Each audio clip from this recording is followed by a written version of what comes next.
Buenos días a todos, que el Señor les bendiga mucho. Les damos la bienvenida a Crosspoint Español, donde nuestra misión ha sido y siempre será apuntar nuestras comunidades hacia Jesús. A todos los que llegan con un corazón agotado y quebrantado, Crosspoint Español abre sus puertas de par en par. Bueno, gracias a todos por traer la iglesia a este salón. ¿Qué me dicen? ¿Estamos listos para recibir la palabra de Dios? Excelente, pues vamos a buscar en nuestras Biblias, en Primera de Pedro, capítulo 1, vamos a estar cubriendo los versos 13 al 21. Primera de Pedro 1, versos 13 al 21. Hoy continuamos nuestra serie basada en la primera carta que el apóstol Pedro escribe a las iglesias, titulada La Iglesia Rechazada. Si usted tiene un poquito de familiaridad con los personajes de la Biblia, pues probablemente sabe sobre Pedro, ¿verdad que sí? Me imaginaría yo. Él era intenso, él era impulsivo, él era agresivo, él era violento,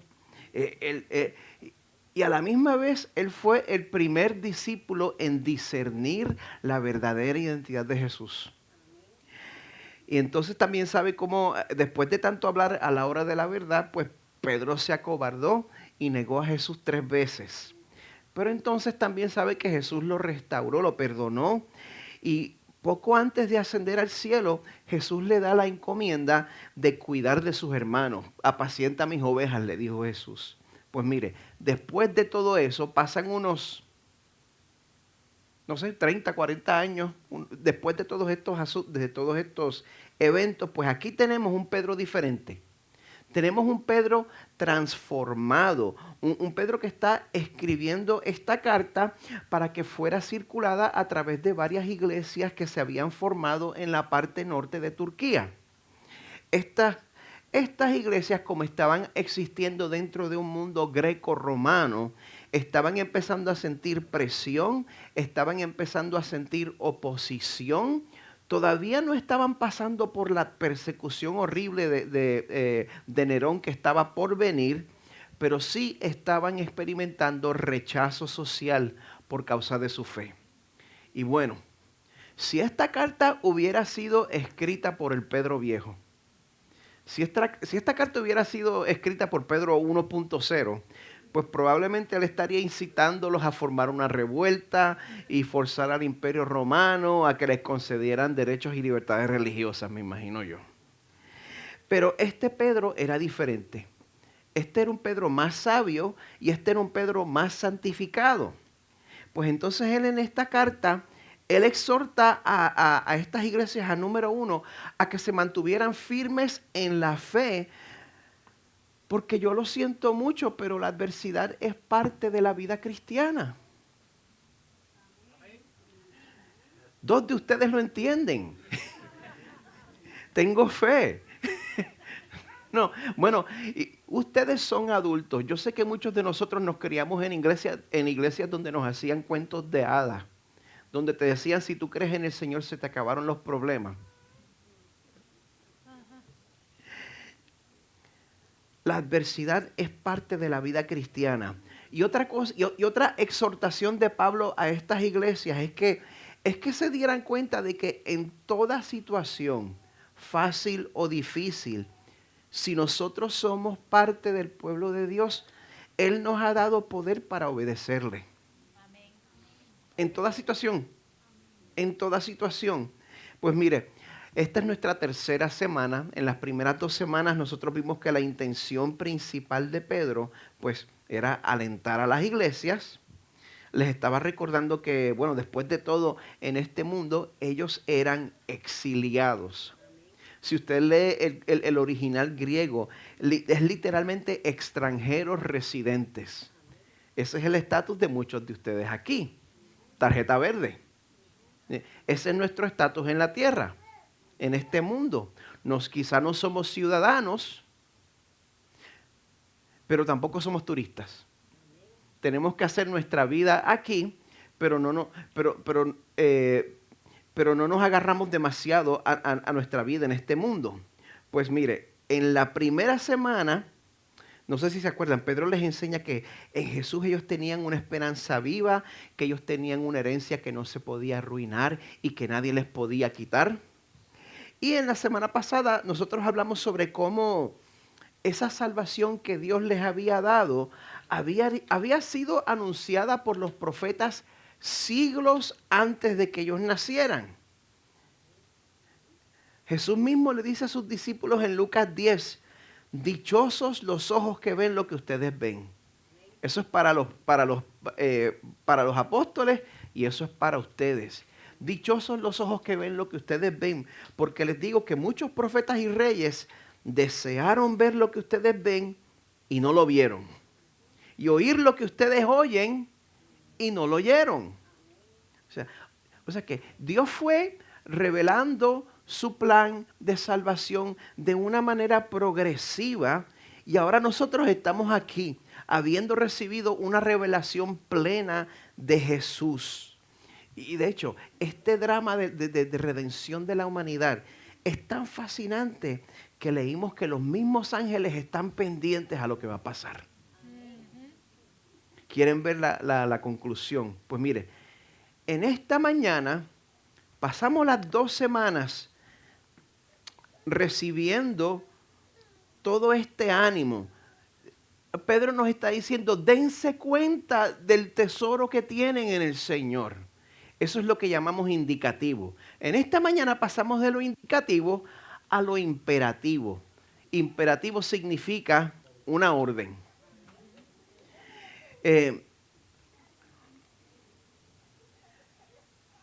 Después de mostrarnos todos los privilegios que tenemos en Cristo, pues ahora vamos a recibir instrucciones de parte de Dios, porque mire, esta salvación que hemos recibido y esta posición privilegiada en la cual nos encontramos conlleva responsabilidades importantes. Pero lo que pasa es que si digo que con el privilegio viene responsabilidad, ustedes van a pensar en Spider-Man, pero estoy tratando de no hacer eso. Así que, ¿por qué mejor no leemos en Primera de Pedro 1, del 13 al 21, donde el autor de esta carta nos hace una exhortación a la santidad? Voy a estar leyendo de la Nueva Biblia de las Américas. Por tanto, preparen su entendimiento para la acción. Sean sobrios en espíritu. Pongan su esperanza completamente en la gracia que se les traerá en la revelación de Jesucristo. Como hijos obedientes, no se conformen a los deseos que antes tenían en su ignorancia, sino que así como aquel que los llamó es santo, así también sean ustedes santos en toda su manera de vivir. Porque escrito está, sean santos porque yo soy santo. Y si invocan como Padre a aquel que imparcialmente juzga según la obra de cada uno, condúzcanse con temor durante el tiempo de su peregrinación. Ustedes saben que no fueron redimidos de su vana manera de vivir, heredada de sus padres, con cosas perecederas como oro o plata, sino con sangre preciosa, como de un cordero sin tacha y sin mancha, la sangre de Cristo. Porque Él estaba preparado desde antes de la fundación del mundo, pero se ha manifestado en estos últimos tiempos por amor a ustedes. Por medio de Él son creyentes en Dios. ¿Oyeron eso? ¿Quién de ustedes es creyente en Dios aquí esta mañana? Por medio de Dios. No es porque usted es más inteligente. Por medio de Él son creyentes en Dios, que lo resucitó de entre los muertos y le dio gloria, de manera que la fe y esperanza de ustedes sean en Dios. Esto es palabra de Dios. Oremos. Padre que estás en los cielos, tú conoces mis limitaciones, tú conoces, Señor, lo débil que yo me siento cuando trato el tema de la santidad. Señor, todos los que queremos proclamar lo que dice tu palabra en cuanto a este tema, todos nosotros luchamos en contra de nuestros propios prejuicios. Todos necesitamos que tu Espíritu nos dé claridad en cuanto a este tema, Señor. Así que te pido, Señor, otro domingo más, que tú nos concedas a todos aquí el poder oír y el poder aprender. Y aprender, Señor, correctamente, aprender de acuerdo a tu voluntad. Señor, que yo no esté enseñando aquí ninguna agenda humana, Señor, ni la mía ni la de nadie. Gracias, Señor, porque tú eres nuestro pastor y porque podemos confiar en que tú nos vas a guiar por sendas de justicia por amor de tu nombre. Hemos pedido estas cosas en el nombre de Jesús, nuestro Señor. Amén. En cuanto al tema de la santidad, en cuanto al llamado a vivir una vida santa, la Biblia es explícita. La Biblia es bastante clara. Sin embargo, ¿les puedo confesar algo?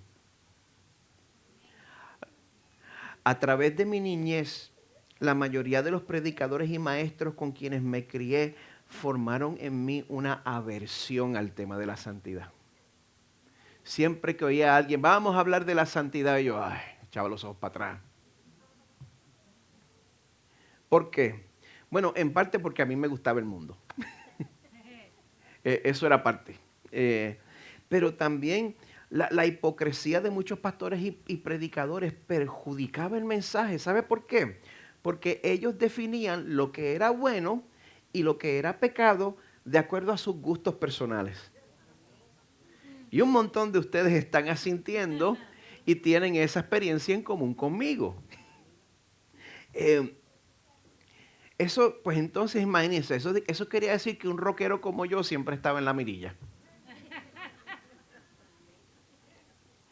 Y como dicen en Puerto Rico, si no estaba preso me andaban buscando. En mi juventud siempre me estaban condenando, siempre me estaban mandando a pasar a convertirme, pues porque tenía el pelo un poquito largo aquí atrás, yo tenía el mole de los 80 y por la música que me gustaba. Pero nunca había problema con el estilo de música popular que le gustaba a ellos. Eso no era mundano. Y entonces mientras mis hermanas y yo estábamos bajo el escrutinio y la lupa de la policía de la moralidad de la iglesia, por ejemplo, no había ningún problema con hacerse de la vista larga con un hombre casado de la iglesia que se propasaba con las jovencitas.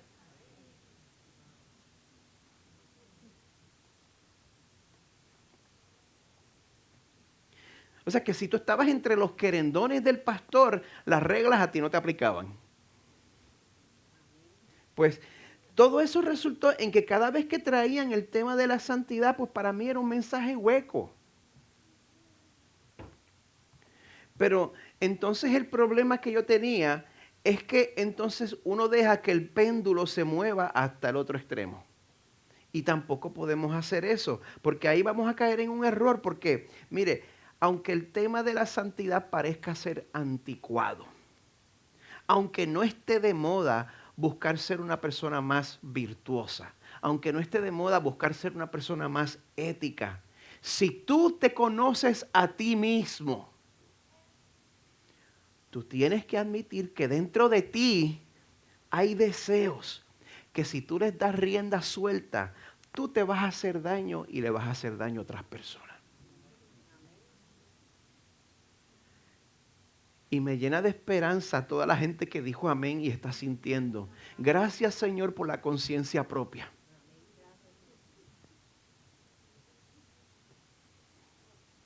¿El resto de ustedes pueden admitir esa realidad en esta mañana? ¿O soy yo nada más?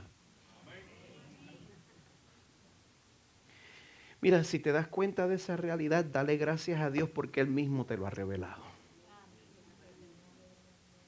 Si ese no es el caso contigo en esta mañana, yo quiero apelar a que tengamos esa conciencia propia para darnos cuenta de esa realidad. Mire, hay un cantante americano. Yo no conozco el estatus de su alma ahora mismo. Él se llama Sufjan Stevens. Él escribió una canción que trata sobre un asesino en serie que escondía a sus víctimas debajo del piso. Ese asesino ya fue ejecutado hace 30 años, aparentemente sin arrepentirse. Pues la canción que él escribió termina con una estrofa que se traduce así: en mi mejor momento soy exactamente igual a él. Busca bajo el piso los secretos que escondí.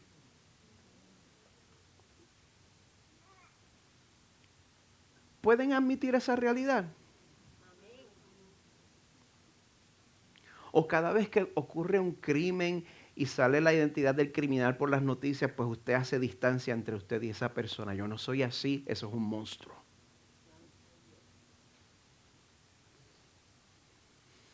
¿Piensa que usted nunca sería capaz de violar su propia ética?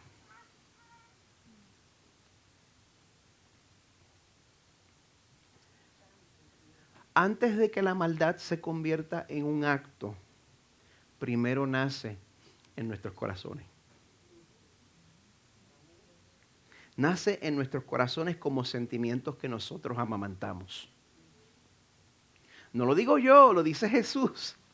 Mateo 5, ustedes han oído que se dijo a los antepasados: no matarás, y cualquiera que cometa homicidio será culpable ante la corte. Pero yo les digo que todo aquel que esté enojado con su hermano será culpable ante la corte.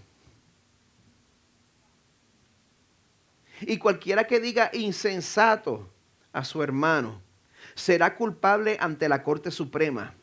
Y cualquiera que diga idiota será merecedor del infierno de fuego. ¿Dónde cae usted al leer eso? Ese resentimiento que amamantamos es la semilla del homicidio. Ese resentimiento que amamantamos es la semilla del homicidio. Hay más. En Mateo 5, ustedes han oído que se dijo: no cometerás adulterio. Pero yo les digo que todo el que mire a una mujer para codiciarla ya cometió adulterio con ella en su corazón. Esa lujuria que amamantamos es la semilla del adulterio. ¿Me están siguiendo?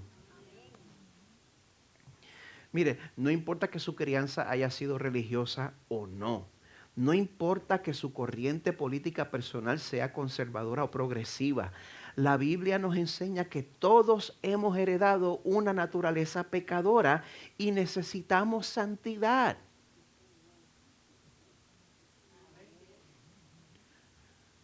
Mi oración es que usted se dé cuenta de esa necesidad. En esta mañana el pasaje que vamos a cubrir nos va a dar las herramientas para crecer en esa santidad. Y yo le pido a Dios que esto sea sin que el mensaje se contamine con mis propias preferencias políticas o culturales. Eso es lo que yo le pido al Señor. De hecho, nosotros vamos a ver que la búsqueda de santidad se hace hermosa cuando es Dios quien la define. Bueno, mientras yo me preparaba esta semana, yo me preguntaba cómo iba a organizar este pasaje hasta que me di cuenta que el verso 13 lo organizó por mí. Pedro quiere que nos demos cuenta de que la búsqueda de santidad es un requisito para los que han recibido salvación. ¿Oyó eso? Usted recibió salvación, o sea que la salvación no está en juego. Pero si usted la ha recibido, la santidad es requisito. Número 2, Pedro quiere que nos demos cuenta de que aunque la salvación es un regalo gratuito, nosotros tenemos que conducirnos con reverencia a Dios. Es requisito. Vamos a conducirnos con reverencia. Y Pedro quiere que nos demos cuenta de que el combustible de la santidad no es nuestra disciplina, es reconocer la gracia de Dios. Así que como buen predicador, 3R, requisito, reverencia, reconocer.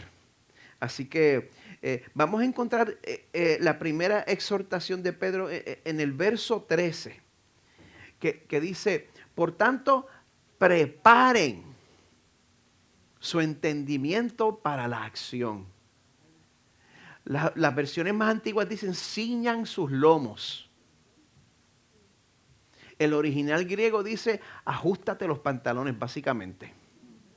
A los que les gusta mucho jugar juegos de video es cuando tienes que concentrarte y echarte para adelante, porque te están ganando y te tienes que concentrar. Pues cíñase el lomo. Eso es lenguaje imperativo, es un requisito. Y entonces dice, sean sobrios en espíritu. Y eso es mucho más que decir no se emborrachen. Eso es mucho más que decir no se endroguen. Eso quiere decir que nosotros solo debemos estar bajo la influencia de la palabra del Señor y no permitir que nos embriaguen las influencias del mundo o las influencias de mis medios sociales. ¿Bajo qué influencia están? Seamos sobrios.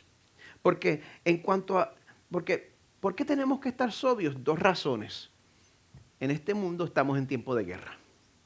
El cristiano está en tiempo de guerra. Y en cuanto a nuestra relación con Dios, solo hay dos opciones. ¿Dios va a ser tu salvador o va a ser tu verdugo?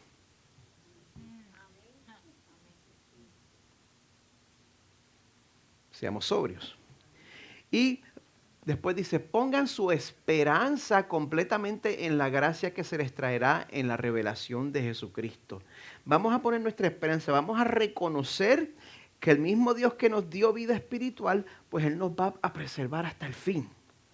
Así que requisito, reverencia, reconocimiento. Así que vamos a empezar con el primer punto, requisito.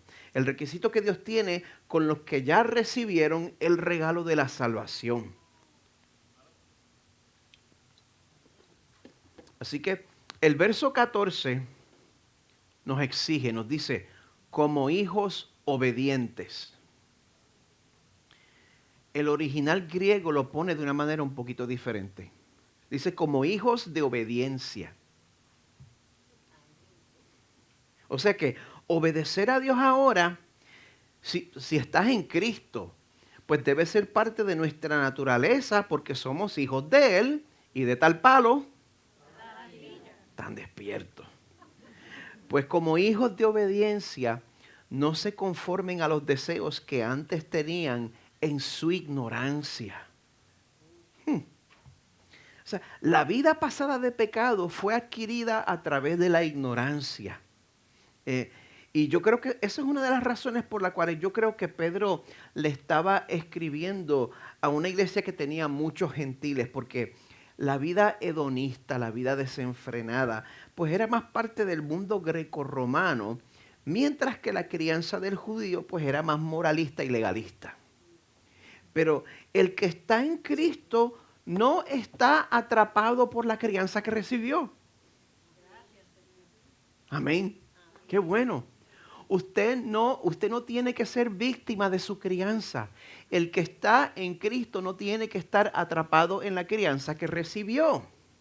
Por eso la exhortación en el verso 15 es que, así como aquel que los llamó es santo, así también sean ustedes santos en toda su manera de vivir.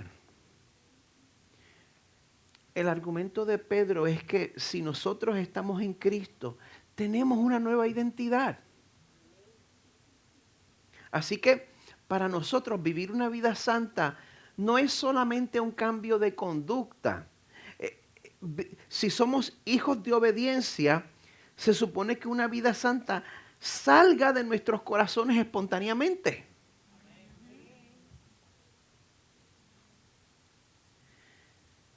Si en verdad Dios ha cambiado nuestro corazón, pues tenemos que comportarnos de acuerdo a ese nuevo corazón. Pues bueno, aquí es donde muchos predicadores lo dañan todo y empiezan a definir lo que es la santidad de acuerdo a sus preferencias personales. No se preocupe, si usted no es rockero, no te voy a obligar a ser rockero, te lo prometo. Puedes seguir siendo cocolo. Pero si nosotros queremos definir la santidad de acuerdo a la Biblia, pues vamos a encontrar que no se trata de comportamientos superficiales, sino de las actitudes que salen de nuestros corazones. De la misma manera que un fruto brota de un árbol. ¿Qué te da un árbol de naranja? Exacto, no te da carne frita, ¿verdad que no? Da naranja. Pues mire, si usted quiere las actitudes espontáneas, si usted quiere saber cuáles son las actitudes espontáneas de alguien que tiene el Espíritu de Dios en su corazón, Gálatas 5 nos dice que el fruto del Espíritu es Esto yo me lo memoricé en Reina Valera. Amor, gozo, paz, paciencia, benignidad, bondad, fe, mansedumbre y templanza. Ese es el fruto del Espíritu que sale espontáneamente de la persona que tiene el Espíritu de Dios. O sea que el cristiano ama, no importa qué personalidad usted tenga, el cristiano tiene que estar lleno de amor. No importa qué personalidad usted tenga, el cristiano tiene que ser una persona alegre, perdóneme. Que muchos cristianos amargados, Señor. El gozo es un fruto del Espíritu. Yo no sueno muy gozoso cuando lo digo. Tengo que calmar.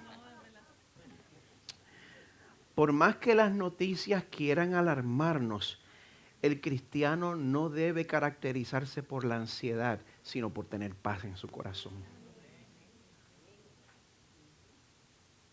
Cuando el resto del mundo se rinde, el cristiano es paciente. En un mundo lleno de gente desagradable, a mí me gusta la frase puertorriqueña, gente carne puerco. En un mundo lleno de gente desagradable, el cristiano debe tener una actitud benigna. Cuando el mundo exalta la inmoralidad, el cristiano tiene que exaltar lo que es bueno, aunque haya pasado de moda. Cuando el mundo ha perdido la esperanza, el cristiano está lleno de fe porque confía en Dios.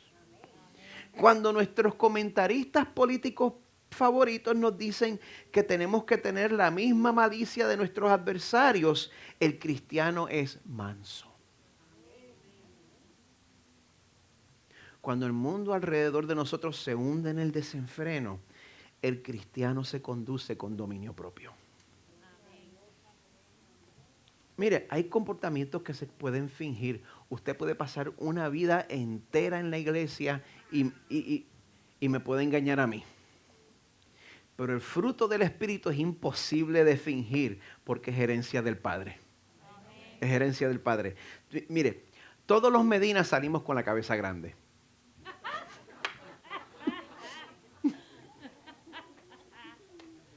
Ese es un rasgo común en nuestra familia.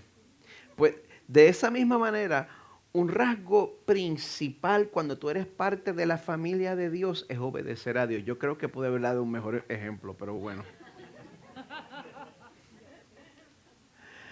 Un rasgo de ser parte de la familia de Dios es obedecer a Dios. Pues por esa razón, en el verso 16, Pedro cita el Antiguo Testamento, cita Levítico 19, cuando dice, escrito está, sean santos porque yo soy santo. Por eso, a mí no me interesa saber si tú te pones el uniforme de religioso. Pero yo sí te pregunto, en las actitudes que salen de tu corazón por naturaleza, no estoy diciendo la manera en que te comportas en la iglesia. Estoy diciendo precisamente en el momento de crisis. En ese momento, ¿se nota a qué familia pertenece?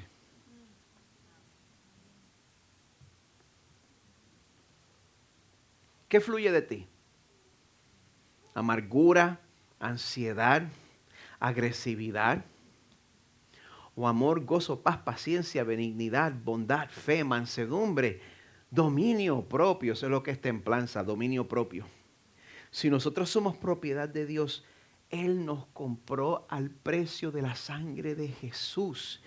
Y entonces pues Él tiene la prerrogativa de imponernos ese requisito. Porque Él me compró, yo le pertenezco. Él me puede mandar lo que Él quiera.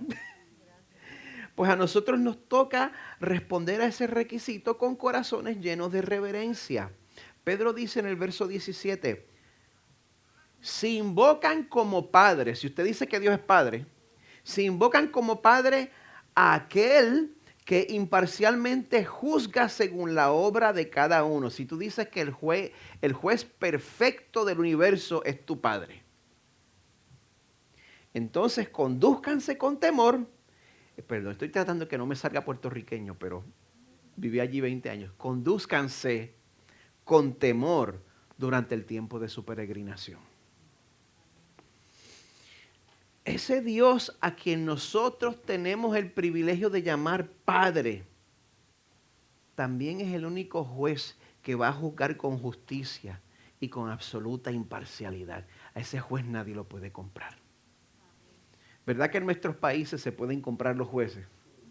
¿Verdad que aquí se pueden comprar los jueces? A Dios no hay quien lo compre. Él va a juzgar precisamente según nuestras obras. Ahora bien, pastor, usted me acaba de decir que la salvación es un regalo del Señor, pero entonces a la misma vez, si Dios va a juzgar lo que voy a hacer y tengo que conducirme con él delante de Él con temor, ¿cómo yo puedo conciliar esas dos cosas? Gracias por preguntar. Dice, en el caso del cristiano, ¿están conmigo? En el caso del cristiano, este juicio de Dios no tiene nada que ver con la salvación de nuestras almas. ¿Me oyó? El juicio no tiene que ver con la salvación de nuestras almas. Jesús nos dice en Juan 5, en verdad les digo, el que oye mi palabra y cree al que me envió, tiene vida eterna y no viene a condenación, sino que ha pasado de muerte a vida. Oír y creer. Juan 10, mis ovejas oyen mi voz, yo las conozco y me siguen. Yo les doy vida eterna y jamás perecerán. Y nadie las arrebatará de mi mano. Si tú eres del Señor, si tú estás en Cristo, ¿quién puede arrebatarte de su mano? ¿Puede Satanás hacerlo? Pues tú menos.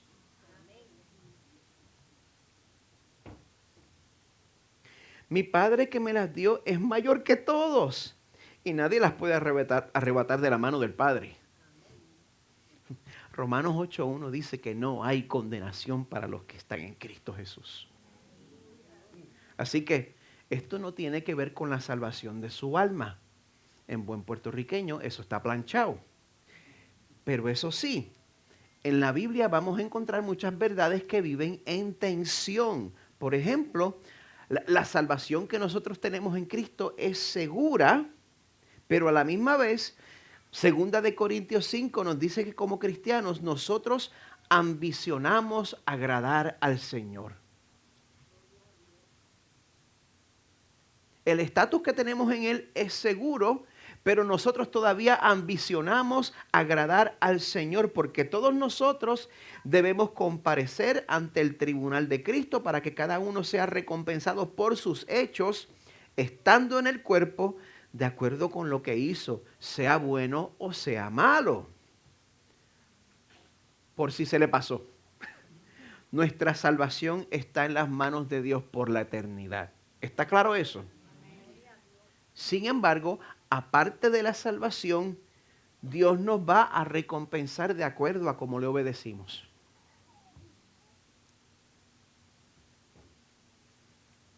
Voy a dar un minutito. Yo puedo esperar. Un traguito de agua mineral. Nuestra salvación está en las manos de Dios por la eternidad. No hay quien se la arrebate. Sin embargo, aparte de la salvación, Dios nos va a recompensar de acuerdo a cómo nosotros le obedecimos. Y recuerden, Dios es un juez imparcial. En este mundo usted puede usar todo tipo de excusa conmigo y por más floja que sea la excusa yo le voy a creer. Pero Dios lo ve todo con claridad. A Dios usted no lo engaña. Pues por lo tanto, nuestra respuesta debe ser conducirnos en este mundo con temor. ¿Me da un minutito?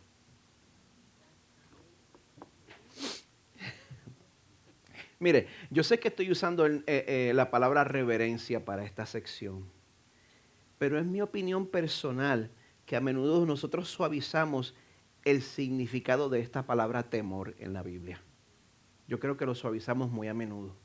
Nosotros somos muy pronto para decir que el temor pues nada más significa reverencia.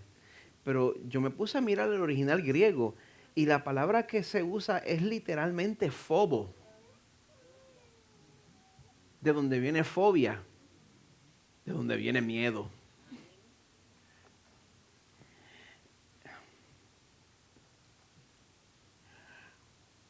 Yo creo que este llamado a temer a Dios nos enseña que sí, la salvación es una realidad eterna que es irrevocable, pero también es una realidad que se expresa dentro del tiempo.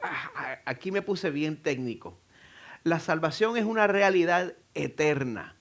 No hay nadie que cambie lo que Dios designó desde la eternidad hasta la eternidad.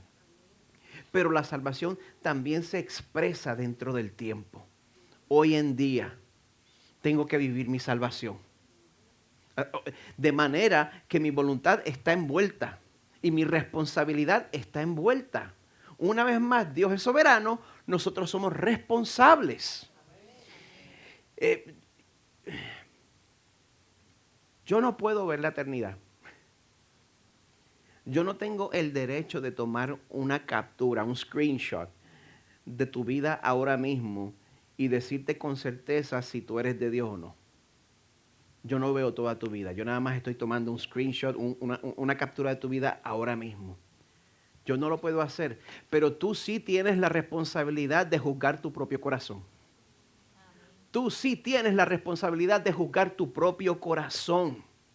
Si la salvación eterna que tú estás profesando no se está expresando en tu vida, examínate.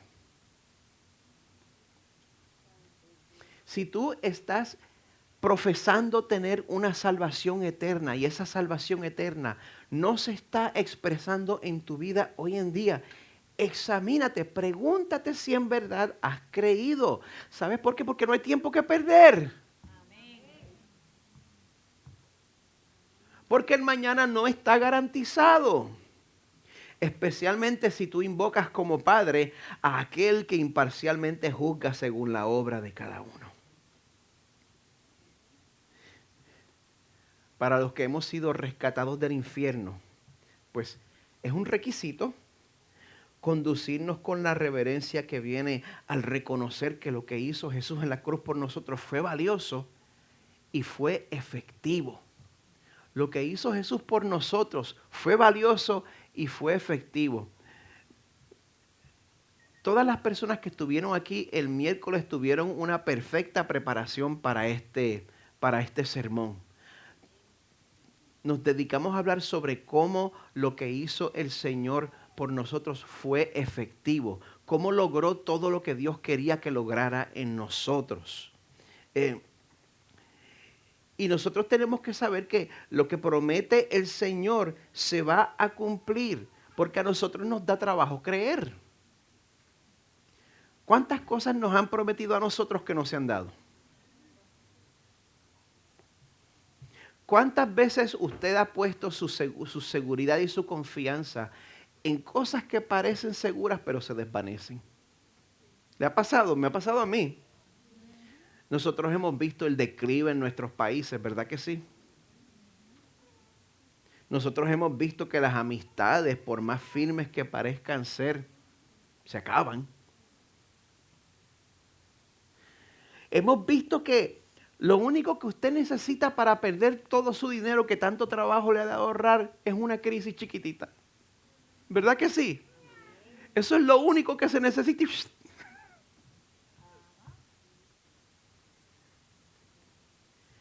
Pero la redención que tenemos en Jesús es sólida y es inconmovible. Los versos 18 y 19 nos recuerdan lo siguiente. Ustedes saben que no fueron redimidos de su vana manera de vivir, heredada de sus padres, con cosas perecederas como oro o plata, sino con sangre preciosa, como de un cordero sin tacha y sin mancha, la sangre de Cristo. La salvación que tenemos a través del sufrimiento y la muerte de Jesús en la cruz es más fuerte que cualquier otra influencia en el mundo. Es más fuerte que nuestra herencia familiar. Es más fuerte que nuestra crianza. El hombre que expió nuestros pecados fue un hombre perfecto. Fue un hombre que nunca pecó. El sacrificio que lo compró a usted, el sacrificio que nos adquirió, es un sacrificio. ¿Sabes cuántos pecados cubre ese sacrificio de Jesús? Todos, ¿verdad? Cubre nuestros pecados hasta el momento de nuestra conversión, y del momento de nuestra conversión hasta nuestra muerte. Cubre todos nuestros pecados pasados y futuros.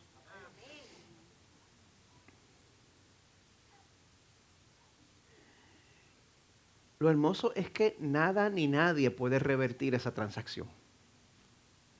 Nada puede revertir esa transacción. Si tú estás en Cristo, Dios te ha redimido.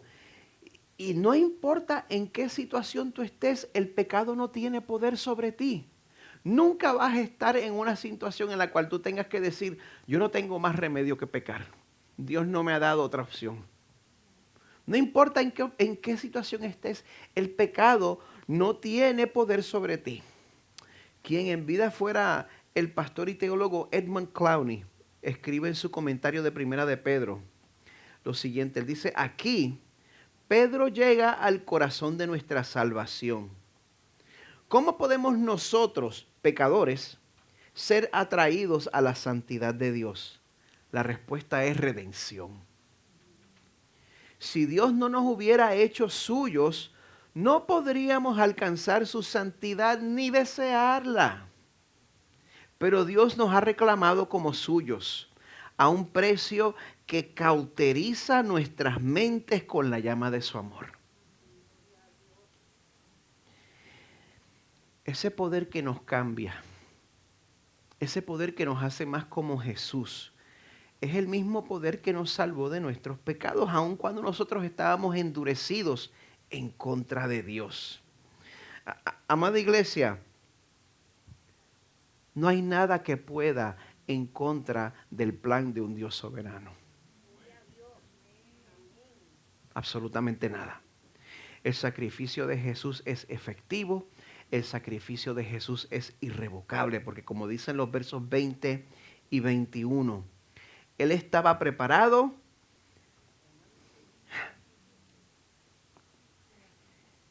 El plan de salvación no fue improvisado bajo la marcha. He dicho eso todas estas semanas. El plan de salvación no fue improvisado bajo la marcha. Jesús estaba preparado desde antes de la fundación del mundo. Antes de que este mundo fuera creado.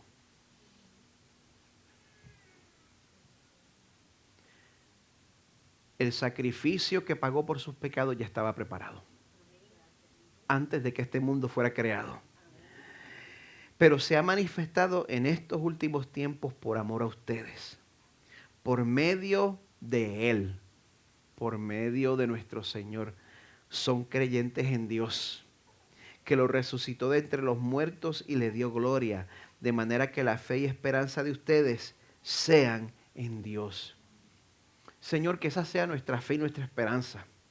Mira, examina tu corazón, en tu vida. ¿Hay patrones de pecado obstinados que no se van?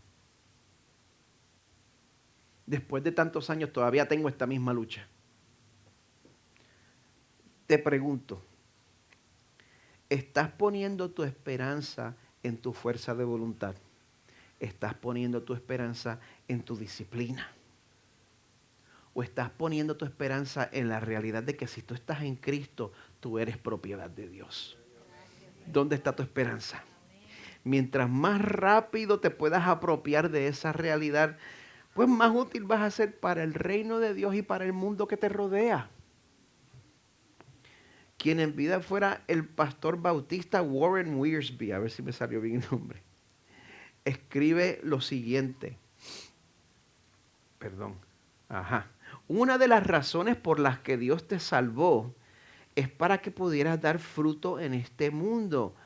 Vives en un mundo hambriento donde la gente anhela realidad espiritual. Cuando tú vives de acuerdo a tu naturaleza en Cristo, cuando vives de acuerdo a tu identidad verdadera, yo te garantizo que este mundo te va a preguntar, ¿por qué? ¿Por qué tú eres así?